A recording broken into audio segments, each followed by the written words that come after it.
Hello friends, आपका स्वागत है एक और वीडियो के अंदर।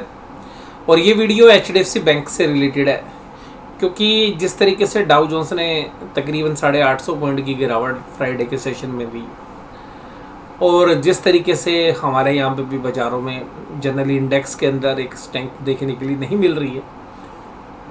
इंडेक्स के जो हैवी वेट है आईसीआईसीआई बैंक निफ्टी के अंदर भी, और एचडीएफसी बैंक, ये डोमिनेंट जो है कर सकते हैं बाज़ार के अंदर सोमवार को।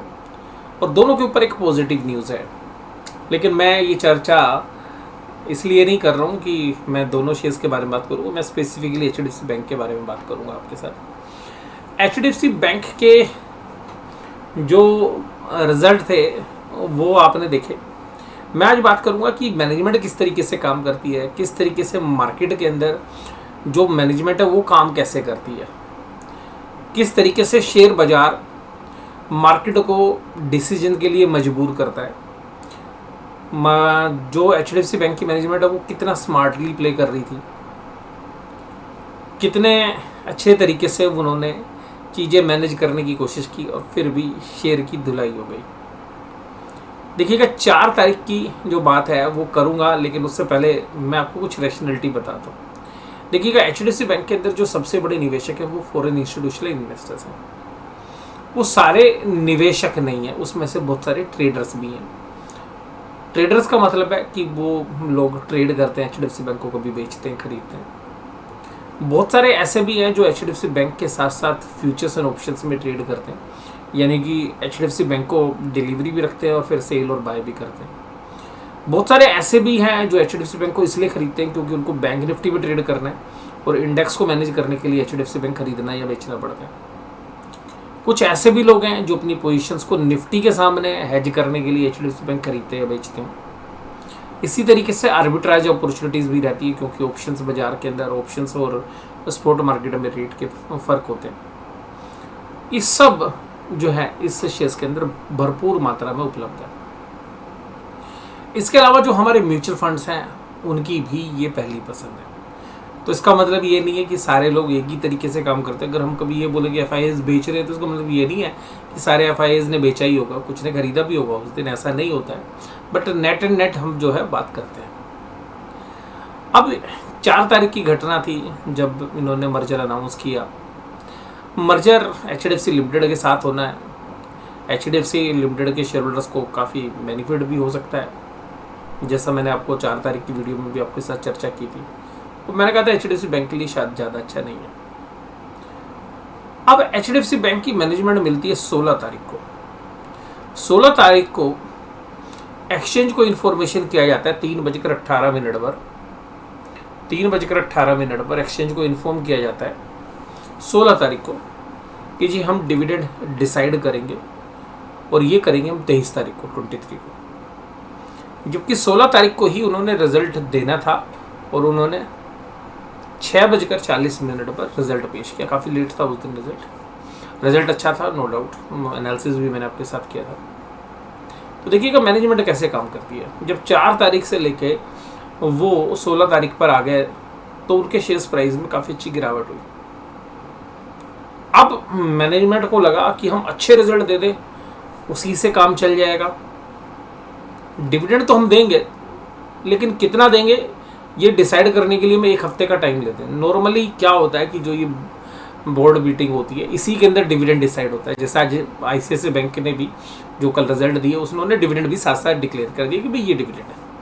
तो इन्होंने जब मीटिंग की तो वहाँ स्मार्टली कैसे एचडीएफसी बैंक की मैनेजमेंट ने काम किया, ये एज ए इन्वेस्टर आपको पता होना चाहिए कि जब हम रिजल्ट एनालिसिस को भी करते हैं तो जो बोर्ड ऑफ डायरेक्टर्स के जो एक्शंस हैं या जो मैनेजमेंट के एक्शंस हैं उनको आप कैसे रीड करें। तो देखिए कि इन्होंने कहा कि यार रिजल्ट अच्छा दे रहे हैं और डिविडेंड 5 रुपये में भी शायद काम चल जाएगा अगर रिजल्ट ने काम कर दिया। अब उसके बाद 1 हफ्ता बाजार खुला, लेकिन अच्छे रिजल्ट को भी मार्केट ने कहा नहीं, हम नहीं रिस्पेक्ट दे रहे, और शेयर प्राइस भाई सब नीचे का रुख कर लिया इस हफ्ते में। अब इसका असर क्या हुआ, इन्होंने कहा कि यार हफ्ता पूरा हो गया, अब रिवार्ड देना पड़ेगा। तो अब देखिएगा मैनेजमेंट ने स्मार्ट क्या गेम खेला। मैनेजमेंट मुझे जो लगता है वो इतना डिविडेंड नहीं देती जो आज इन्होंने डिक्लेयर किया। इन्होंने डिक्लेयर किया 15 रुपये 50 पैसे का डिविडेंड। हालांकि मेरे लिए पॉजिटिव है, मैं आपको बताऊंगा भी कि किस तरीके से पॉजिटिव है, क्योंकि अभी भी क्योंकि 15 रुपये 50 पैसे का डिविडेंड काफ़ी अच्छा डिविडेंड जो है मानेंगे हम HDFC बैंक के लिए। तकरीबन जो है 1.1% से भी ज़्यादा जो है डिविडेंड यील्ड बनती है इस डिविडेंड के हिसाब से। तो अब ये 15 रुपये 50 पैसे डिविडेंड आया क्यों है, आपको ये बताता हूँ। ये 15 रुपये 50 पैसे डिविडेंड बिल्कुल भी नहीं आता अगर शेयर प्राइस अच्छा कर रहा होता तो। अब ये 15 रुपये 50 पैसे कैसे काम करता है, शेयर प्राइस को गिरने से बचाता है, क्योंकि जो डिलीवरी लेके बैठे वो उनको पता है कि हमारे को मई 13 को एक एंटाइटलमेंट मिल जाएगा, जो कि रिकॉर्ड डेट है, यानी कि जो 11 तारीख तक भी इस शेयर्स को खरीदेंगे मई 11 को, वो रिकॉर्ड डेट मई 13 पे एप्लीकेबल होगी, यानी कि एक्स डिविडेंड होगा मई 12 को, यानी कि 12 तारीख को जो शेयर खरीदेगा उसको डिविडेंड नहीं मिलेगा। तो तब तक के लिए 15 रुपये 50 पैसे एक तरीके से शेयर प्राइस के अंदर एक प्रोटेक्शन है डाउन साइड की।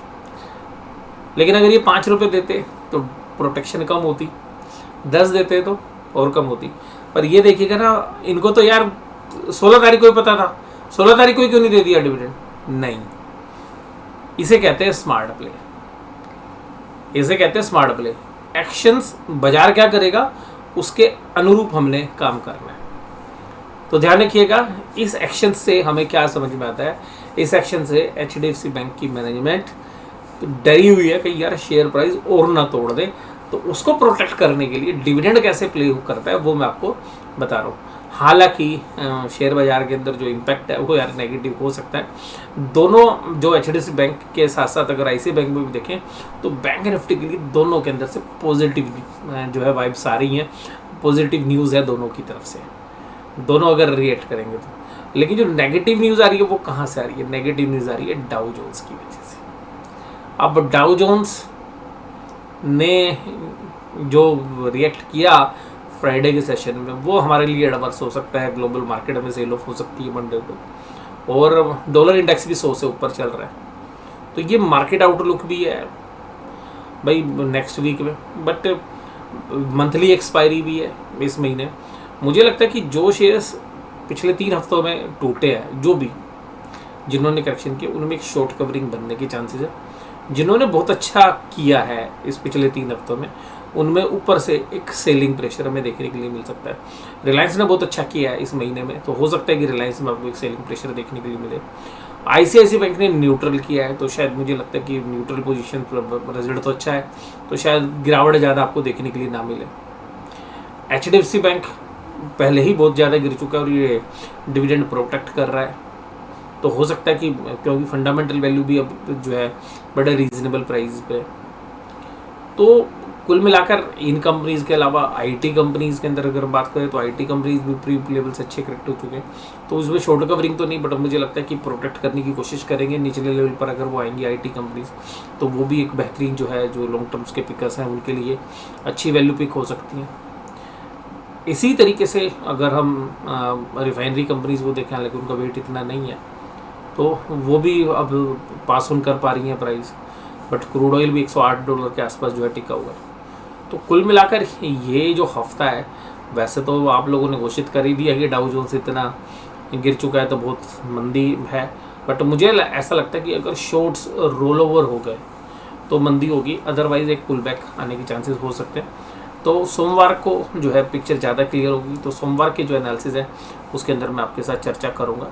तो किस तरीके से मैनेजमेंट काम करती है ये मैंने आपके साथ बात की, किस तरीके से मार्केट साइकोलॉजी काम करती है। डिविडेंड हमेशा शेयर प्राइस को गिरने से बचाता है, इसलिए क्योंकि जो भी शेयर लेगा उसको पता है मुझे 15.5 रुपये तो मिलेंगे ना, तो शेयर होल्ड कर लेता हूँ और थोड़ा नीचे भी जाएगा तो उसके बाद जब कभी मौका मिलेगा तो एग्जिट कर लेंगे। तो ये एक साइकोलॉजी होती है। तो ये जो डिविडेंड है ये काफ़ी बढ़िया डिविडेंड जो है माना जाएगा HDFC बैंक के शेयर्स के लिए, और उसको गिरने से बचाने के लिए। और मैनेजमेंट ने देखिएगा पहले अपनी जो है तरीके से खेला कि डिविडेंड रिजल्ट वाले दिन डिक्लेयर नहीं किया, तो डेट दे दी, अब देखिएगा हफ्ते में गिरेगा शेयर तो ठीक है डिविडेंड ज़्यादा दे देंगे। अगर मान लीजिएगा शेयर प्राइस में करेक्शन नहीं होती 1450 1500, तो आपको 1450 का भाव क्या होता, तो मुझे लगता है 10 रुपये का डिविडेंड होता।